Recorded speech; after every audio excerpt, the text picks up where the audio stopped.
नमस्कार साथियों। सारणिक की श्रृंखला में अभी तक हम व्युत्क्रम को ज्ञात कर चुके हैं और व्युत्क्रम की सहायता से समीकरणों को भी हल कर चुके हैं। आइए अब हम इसी श्रृंखला में व्युत्क्रम पर आधारित कुछ महत्वपूर्ण प्रश्नों को हल करेंगे। आइए देखते हैं। तब हमारा पहला प्रश्न हम इस प्रकार लेते हैं कि यदि A और B दो आव्यूह 2 गुणा 2 कोटि के दिए गए हैं, 2 गुणा 2 कोटि के आव्यूह दिए गए हैं और इससे हमें यह सिद्ध करना है कि A गुणा B का जो इन्वर्स है वह B इन्वर्स गुणा A इन्वर्स के बराबर है। यह एक प्रॉपर्टी भी है जो हमें याद रखनी है। तो आइए इसको हम देखेंगे। यहाँ जो ये प्रॉपर्टी है इसको आपको बहुत अच्छे से याद रखना है कि A गुणा B का जो इन्वर्स है, A मल्टीप्लाई बाय B का जो व्युत्क्रम है वो B के व्युत्क्रम गुणा A के व्युत्क्रम के बराबर है। इसे हम सत्यापित करने जा रहे हैं। आइए देखते हैं। इसके लिए हमें A गुणा B की आवश्यकता होगी। ये A और B दो आव्यूह हैं, इनका गुणा करेंगे, तत्पश्चात उसका व्युत्क्रम प्राप्त करेंगे। यहाँ पर लेफ्ट हैंड साइड हमारा A गुणा B का व्युत्क्रम है, तो हम यहाँ A गुणा B ज्ञात करने के लिए A और B दोनों आव्यूहों को लिख लेते हैं। और गुणा के लिए जैसा हम जानते हैं, अब हमारी अवधारणा विकसित हो चुकी है कि जब हमें गुणन के जो परिणाम स्वरूप जो आव्यूह प्राप्त होना है उसका प्रथम अवयव अर्थात A11 चाहिए। A11 अर्थात हमें पहले आव्यूह की पहली पंक्ति लेंगे A1, फिर दूसरे अवयव का पहला स्तंभ 1, अर्थात ये A11 अवयव को हमें देगा।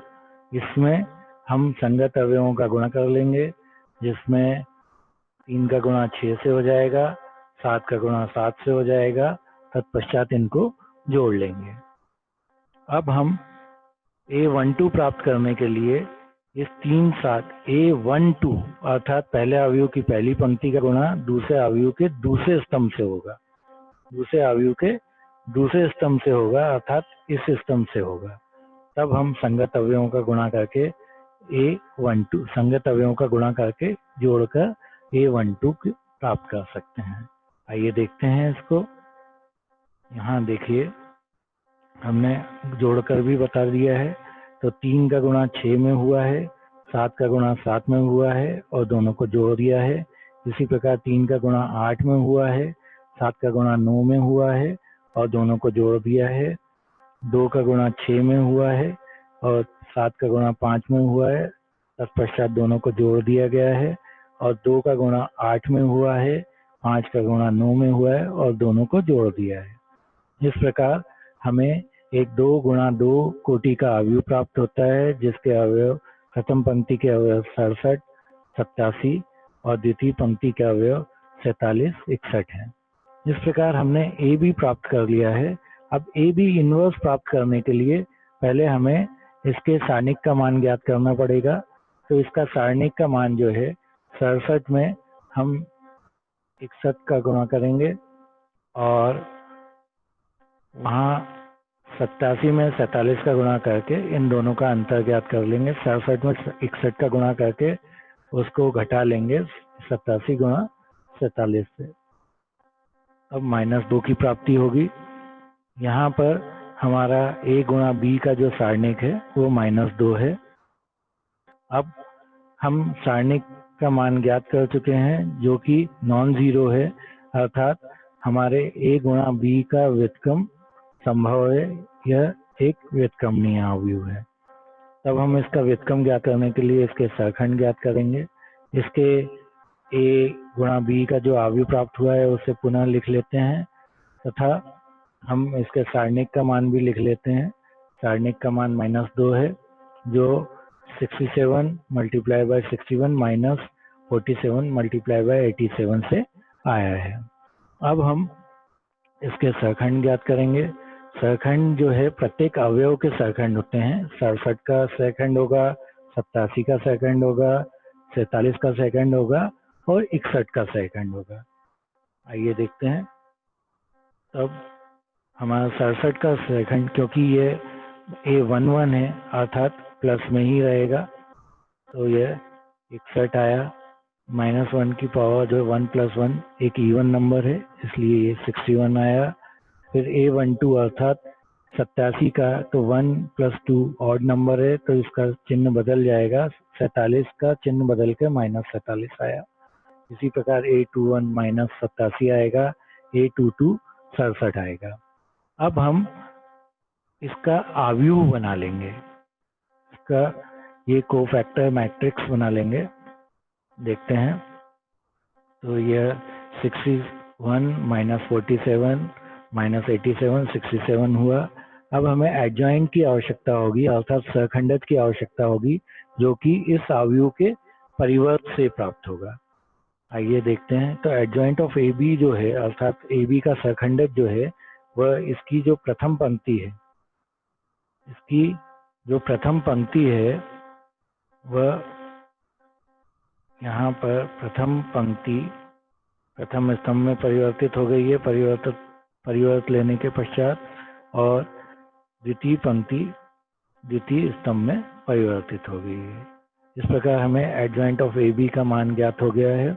एडजॉइंट ऑफ ए बी का मान ज्ञात होने के पश्चात में हमें यहाँ पर अब ए इनवर्स का सूत्र लगाना है। ए इनवर्स का सूत्र लगाने के लिए हम ए इनवर्स बराबर adjoint of A upon determinant value of A, इस सूत्र का प्रयोग करेंगे। आइए देखते हैं। ए बी इनवर्स बराबर हो जाएगा adjoint of A B upon determinant value of A B, जो कि इस प्रकार होगा। डिटरमिनेंट वैल्यू -2 थी, तो -1/2 लिख दिया है।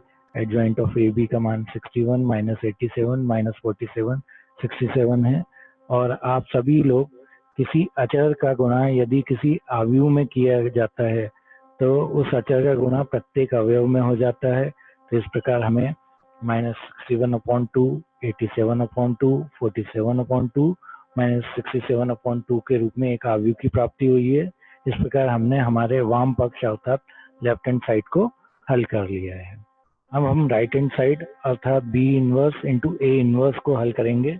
इसके लिए हम दोनों जो ए व बी हैं इनके इनवर्स ज्ञात करेंगे। तो इसके लिए हमें सर्वप्रथम ये देखना पड़ेगा कि ये दोनों आव्यूह जो हैं वो व्युत्क्रमणीय हैं या नहीं है। इसके लिए हमें इनके सारणिक का मान ज्ञात करना पड़ेगा। आइए, क्या ए इनवर्स पॉसिबल है, क्या बी इनवर्स जो है वो पॉसिबल है, देखते हैं। पहले ए के लिए, तो ए के सारणिक का मान 3 7 2 5, 3 का गुणा 5 में करने पर 15 की प्राप्ति हुई, 7 का गुणा करने 2 में करने पर 14 की प्राप्ति हुई, 15 में से 14 को घटाने पर 1 की प्राप्ति हुई।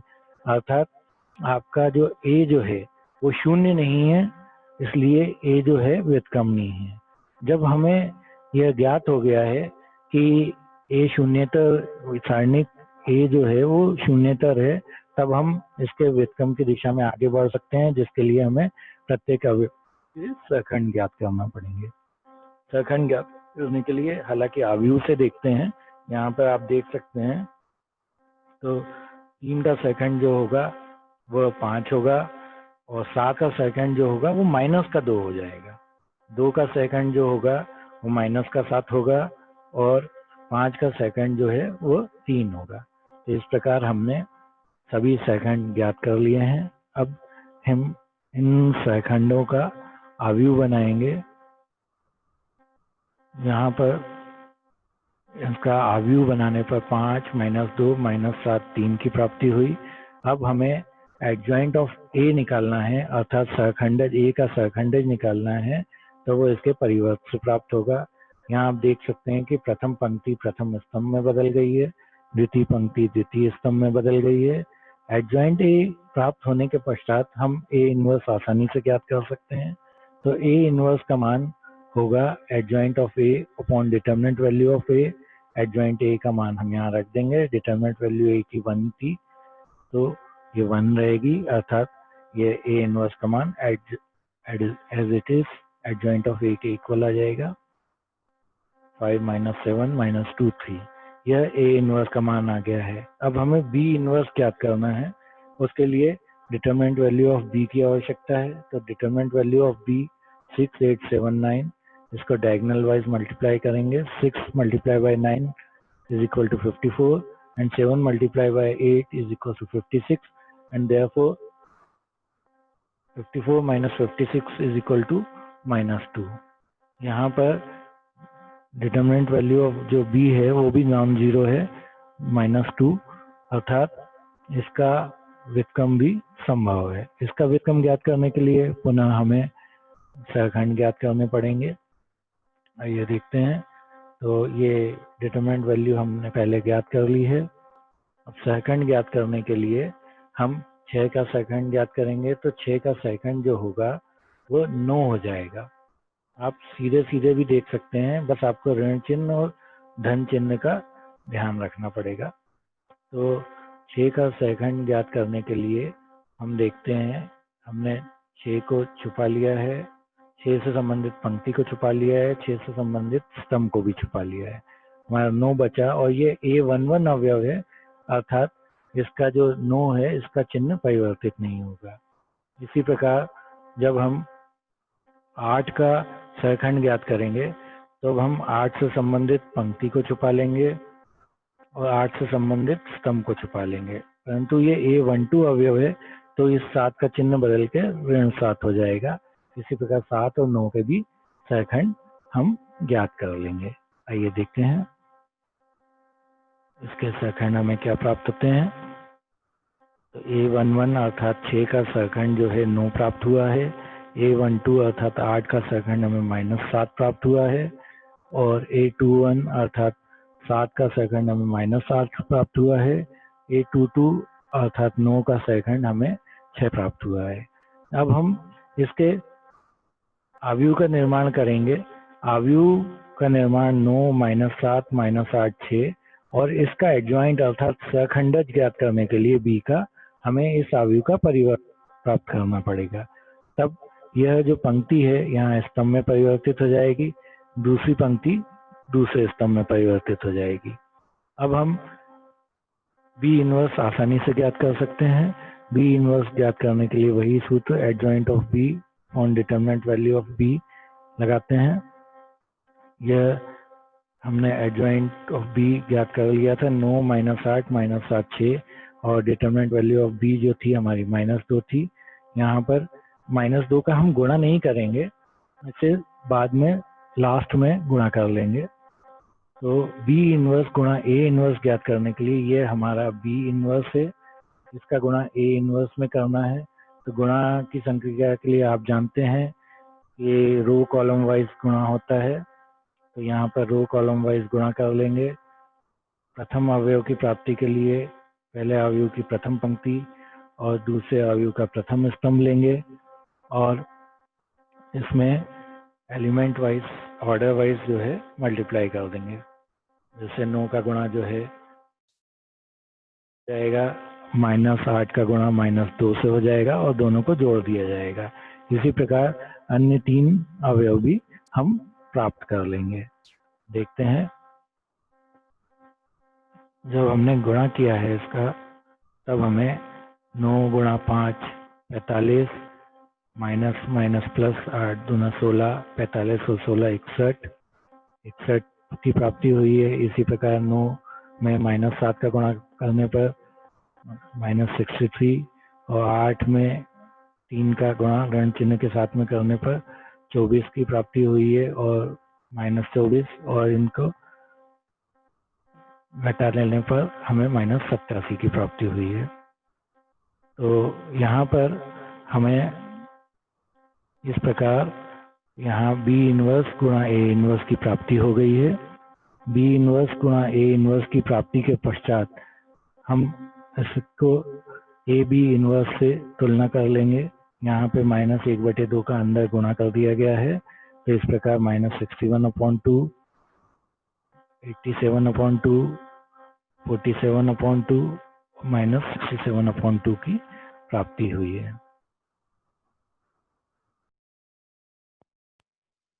यही हमारा a गुणा b का इनवर्स भी था। अब हम अगले प्रश्न को देखते हैं। यह भी एक बहुत महत्वपूर्ण प्रश्न है। किसी अवयव A के लिए ये एक अवयव दिया हुआ है 1 1 1 1 2 -3 2 -1 3। इसके लिए हमें यह दर्शाना है कि a³ - 6a² + 5a + 11i = 0 है। 0 मतलब यहाँ पर शून्य अवयव से है। इसकी सहायता से हमें A इनवर्स भी ज्ञात करना है। यहाँ पर हमारे पास जो दिया गया अवयव है, इसकी सहायता से हमें a² और a³ अर्थात a का वर्ग और a का घन ज्ञात करना है।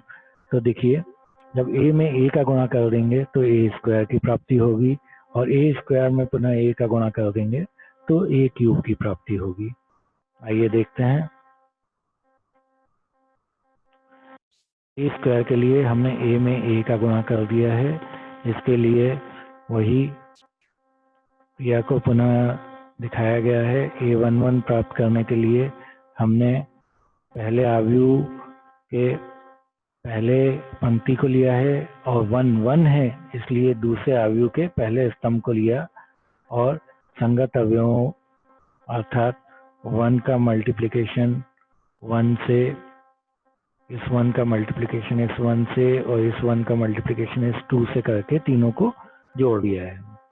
अब इसी प्रकार मान लीजिए हमें a31 ज्ञात करना है। a31 है चूंकि, तो a31 के लिए हमें पहले अवयव की तीसरी पंक्ति को लेना पड़ेगा और दूसरे अवयव के प्रथम स्तंभ को लेना पड़ेगा।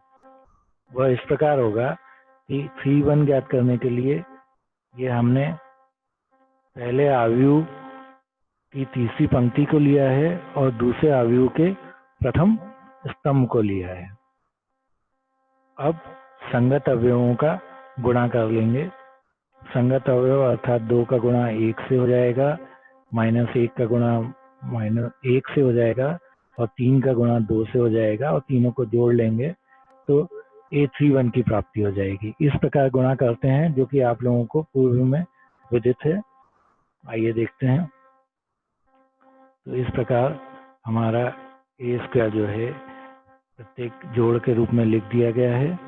1 का गुणा 1 में 1, 1 का गुणा 1 में 1, 1 का गुणा 2 में 2।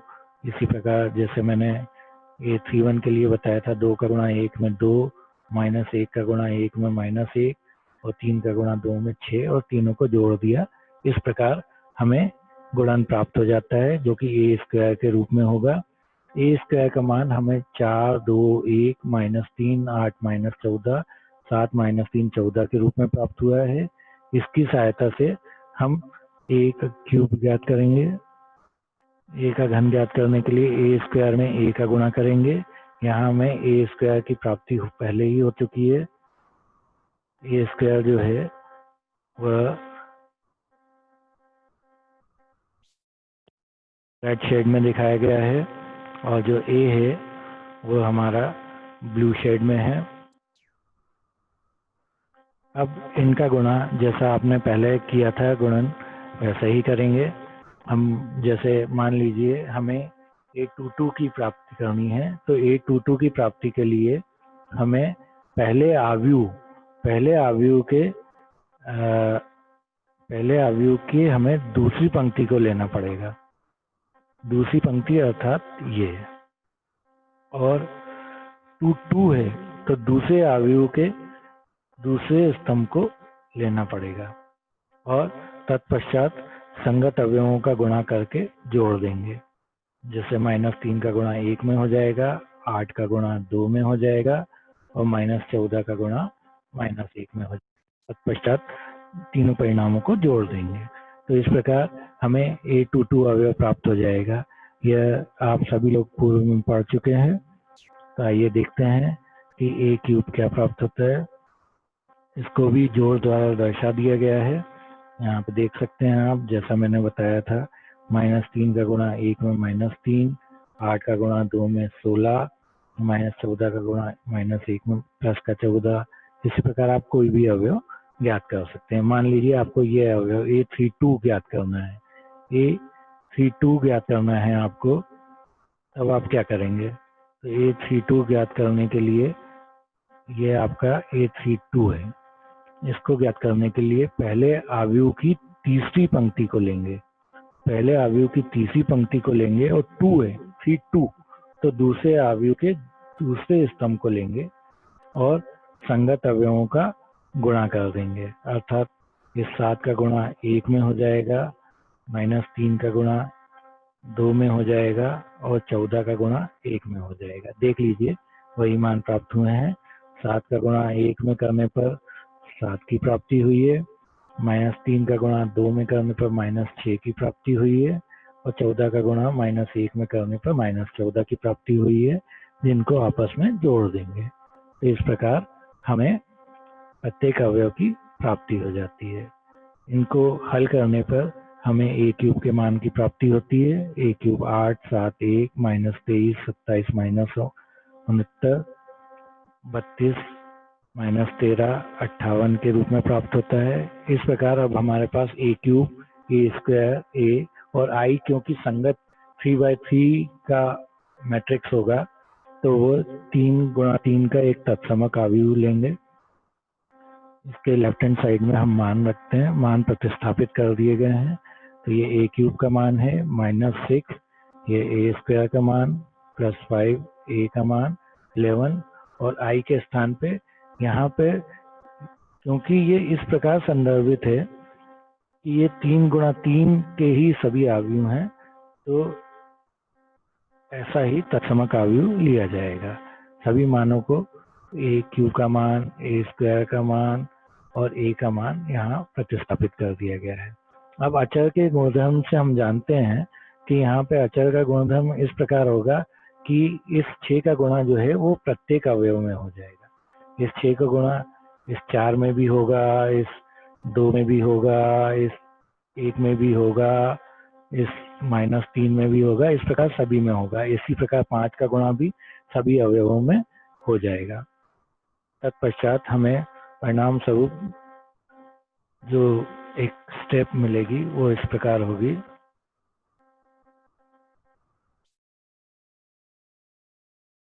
तो यहाँ पर 6 का गुणा हो गया है और 5 का गुणा भी हो गया है। अब हम इसको हल कर लेंगे। तो यहाँ पर जैसे मैं आपको कुछ अवयवों को हल करके बता देता हूँ। यहाँ पर देखें कि ये हमारा 8 है, ये -24 हो जाएगा और +5 +11, तो 11, 5, 16, 16, 8, 24, -24 अर्थात प्रथम अवयव 0 होगा।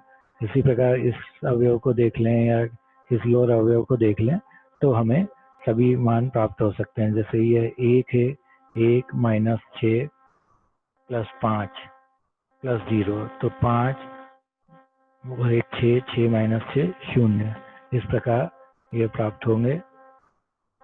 अब हम देखते हैं कि हमारा क्या ये एक 0 प्राप्त हुआ है। तो पहले एक पहला तीसरा मैंने बता दिया है, आप बाकी सब भी देख सकते हैं। इस प्रकार सभी अवयव 0 प्राप्त होते हैं, जो कि एक 0 अवयव है जो हमें सिद्ध करना था प्रश्न के प्रथम भाग में। द्वितीय भाग में इसी की सहायता से हमें A इनवर्स अर्थात A का व्युत्क्रम ज्ञात करना है। तो हमारे दिए हुए प्रश्न में हम A इनवर्स का मल्टीप्लाई कर लेते हैं। इसमें हम A इनवर्स का मल्टीप्लाई कर लेंगे तो यहाँ पर हमें क्या क्या प्राप्त होगा ये देख लेते हैं। तो जब A इनवर्स का मल्टीप्लाई हम जो है A क्यूब में करेंगे तो A स्क्वायर प्राप्त होगा। A इनवर्स का मल्टीप्लिकेशन हम जब A स्क्वायर में करेंगे तो A प्राप्त होगा, अर्थात ये -6A हो जाएगा। 5A में A इनवर्स का मल्टीप्लाई करेंगे तो 5I आएगा, माइंड इट, ये 5I आएगा और यहाँ पर +11A इनवर्स आएगा। इसी की सहायता से हम आगे ज्ञात कर लेंगे A इनवर्स का मान। आइए देखते हैं। तो ये मल्टीप्लाई करने पे ये A स्क्वायर हो गया है, ये 6A हो गया है यहाँ पर। तो ये A क्यूब जो है A इनवर्स से मल्टीप्लाई करने के बाद A स्क्वायर में बदल गया है, -6A स्क्वायर A इनवर्स से मल्टीप्लाई करने के पश्चात 6A में बदल गया है। 5A में A इनवर्स का गुणा करने पर 5I अर्थात एक तत्समक अवयव आया है 5 के गुणा के साथ में, और 11i में ए इनवर्स का गुणा करने पर 11a इनवर्स आया है, और शून्य अवयव में किसी भी अवयव का गुणा करने पर शून्य ही प्राप्त होता है। यहाँ पर देखते हैं, अब हमारे पास 11a इनवर्स को छोड़कर हम बाकी सबको ट्रांसपोज हम यहाँ पर दूसरे पक्षांतर कर देते हैं।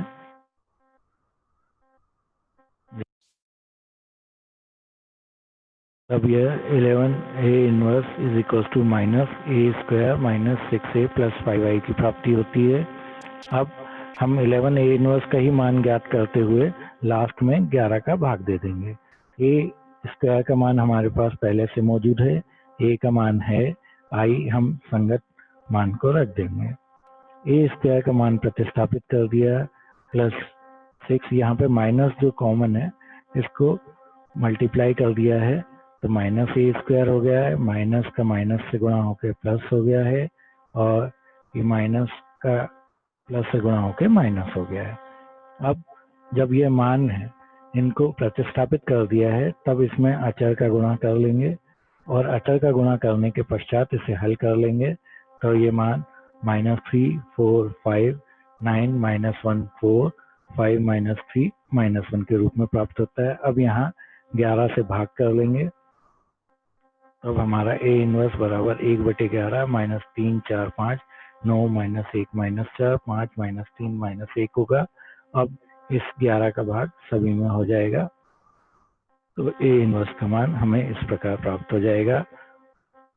यहाँ पर हमने 2 प्रश्नों को हल किया और ये देखा कि हम ए इनवर्स का मान गुणा की सहायता से भी ज्ञात कर सकते हैं।